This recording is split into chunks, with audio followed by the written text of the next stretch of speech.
So we're going to talk a few minutes about adapting to the changing group health insurance market in Kentucky. And if you don't know, it is changing. There are some movements, and a lot of you probably already know about some of the big changes.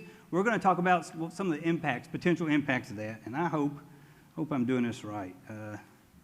Yeah, there we go. I actually got it right. Before we get into the big one, I wanted to talk about one trend that we're seeing, and it's weight loss drugs. You've heard a lot about it, I'm sure, in the news and on TV. I'm going to pick on one particular brand. Now, there's different brands, but I'm going to pick on Ozempic or Wegovy. So we probably have heard of Ozempic. As a matter of fact, if I ask you, you could probably sing the little song that we see on TV all the time, right? Oh, oh, oh. No, not going to ask you. So Ozempic and Wegovy are made by the same company, right? They are essentially the same drug, marketed two different ways. So Ozempic is used for type 2 diabetes and to prevent cardiovascular issues. Okay, it's really a diabetic prescription. Wegovy is basically a weight loss prescription. It's the same prescription, different levels of it, but it's essentially the same prescription. Okay, and again, we're hearing a lot about this in the news. The cost for Ozempic is $2,800 per prescription. Now, I get that from the Association Health Plan. Just so you'll know, I'm going to refer to that a little bit. The Association Plan, a lot of you are members of that. It is about 6,000 people, about $44 million in premium a year. So it's a nice overview of what's going on across health insurance in Kentucky. So you can see the cost, $2,800 or $1,400. So not an inexpensive prescription.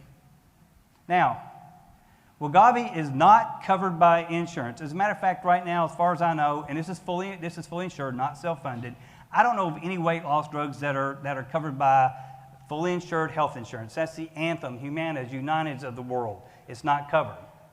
Ozempic is covered for diabetics, right? It's a diabetic product. Here's what's interesting. Here's what I want to bring to you. Now remember, I've got the association I'm pulling this data from. I've got this in front of me. Ozempic is now the #1 prescription in the association. Remember, 6,000 lives. It's the number one prescription. Let's dig a little deeper. It's had a 110% year-over-year increase. Right? So if I'm having a 110% increase in a diabetic drug, what would you think would be happening to my diabetic population? Don't you think I'd be having an increase? Well, guess what? Zero change in our increase on our diabetic population. Zero. Now, let's put this in dollars and cents. Previous 12 months was $571,000, right? A little over $500,000. In the current 12 months, it's $1.2 million. Folks, we're not talking about little dollars, we're talking about real dollars here. Now, whether or not you think it should be covered or not, the fact is when we have significant increases like this, where does that end up at the end of the day in your premium?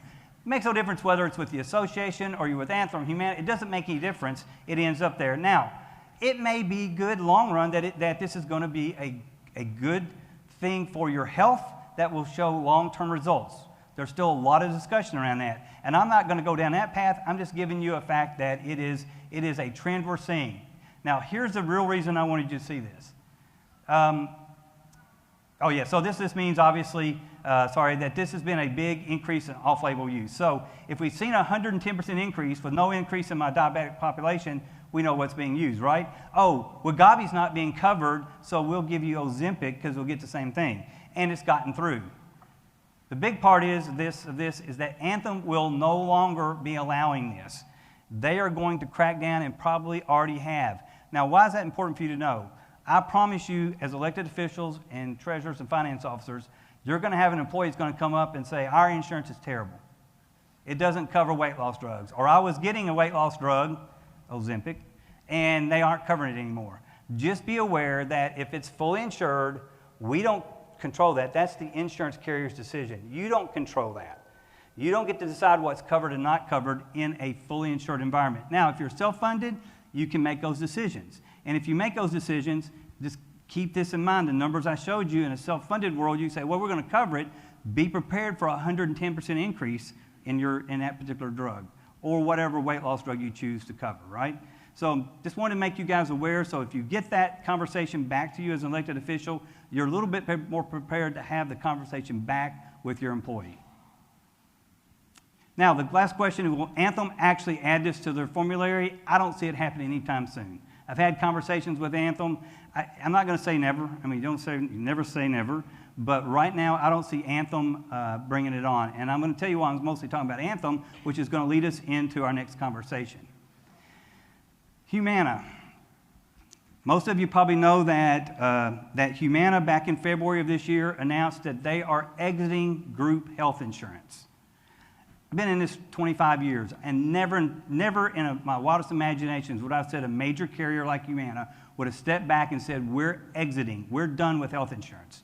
Now, they're still doing Medicare supplements, they're still doing dental and vision, but on group health, as we know it, they're done. They're walking away from it. What does this mean? Well, let's look at what the numbers looked like before Humana exited. So this is back in 2019. I'm going to give you some updated numbers that I was told by Anthem, but in 2019, Anthem handled 68% of the health insurance, group health insurance in Kentucky. Humana had 24%, United Healthcare had 7%, and 1% was other. Now that was in 2019. I was with Anthem maybe a year ago, and their director of sales said that they owned 72% of the market as of a year ago, and Humana was down to 20%. So who's the big player? Anthem, right? Obviously.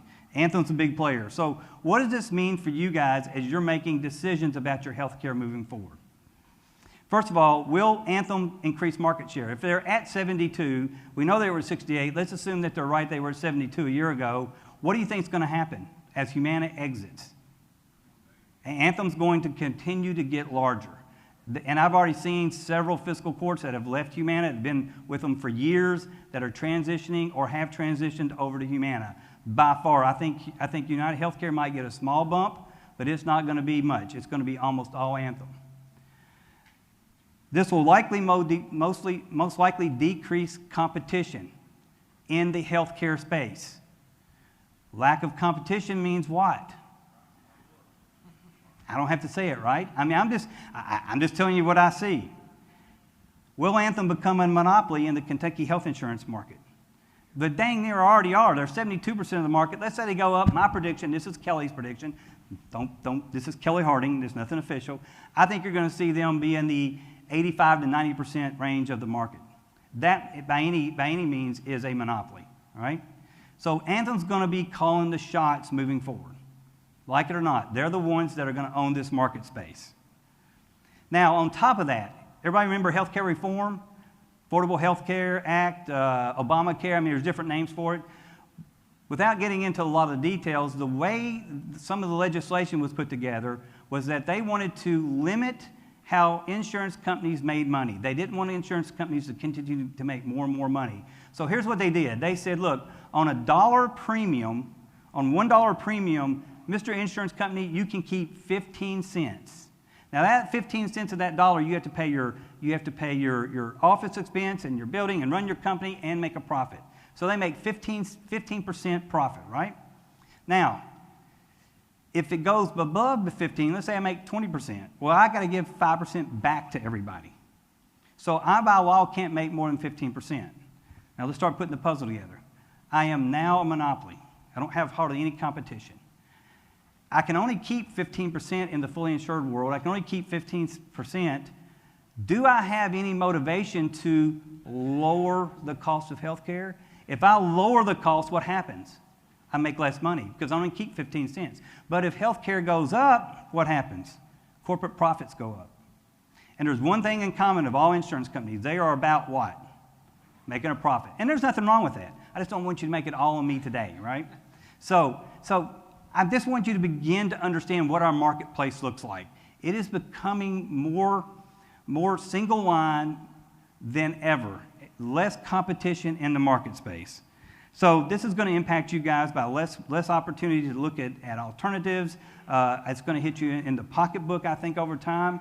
I just don't see where there's a lot of win in this right now. The good thing is the Department of Insurance does have some control over what the pricing looks like for group health insurance. But when you have one player in the market, that's still not going to be enough control to keep it where it should be. So Humana, with Humana exiting, we need some alternative solutions. Well, we've talked about United Healthcare. They have 8% of the market. Let's say they go to 10 or 12, but they still are not a meaningful player necessarily in this state. Depending on what part of the state is, you don't want them because their networks aren't strong. It's more of a regional type of play there. So you can look at United Healthcare, but one that I know that several of our counties looked at is the state health plan. Kentucky Employee Health Plan, there's all kinds of names for it. I'm just going to call it state health plan. That's the one that the state's in that you as counties have the option to look at. Now, there's pros and cons and everything. The state plan might sound really good in the beginning, but you need to understand some of the workings on that. So if you're looking at that, I challenge you to give me a call. Let's talk through some things.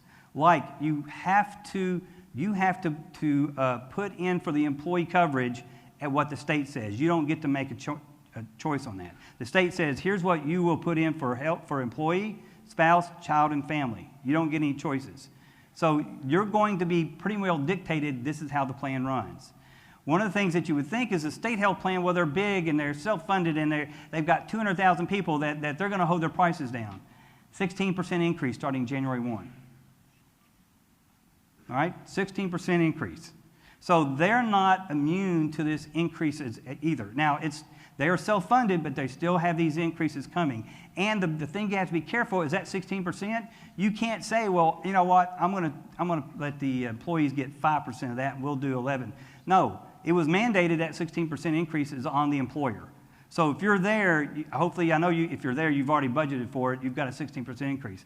Is it a bad solution? Not necessarily. I've had some courts that I've said that's where you need to go. I want you to be thoughtful about what that looks like as a competitor in the marketplace. Self-funding, and I know for a fact there's several self-funding groups in here. I say self-funding of some kind because there's different ways to put that puzzle together. Self-funding, I say this, self-funding is the greatest thing in the world when you're healthy as a group. Self-funding is not so great when you get sick because self-funding means you're taking some of that risk, right? So you've got to be very thoughtful about what that plan looks like, what are the safety valves to get out of it. If you're looking at self-funding, make sure you understand it.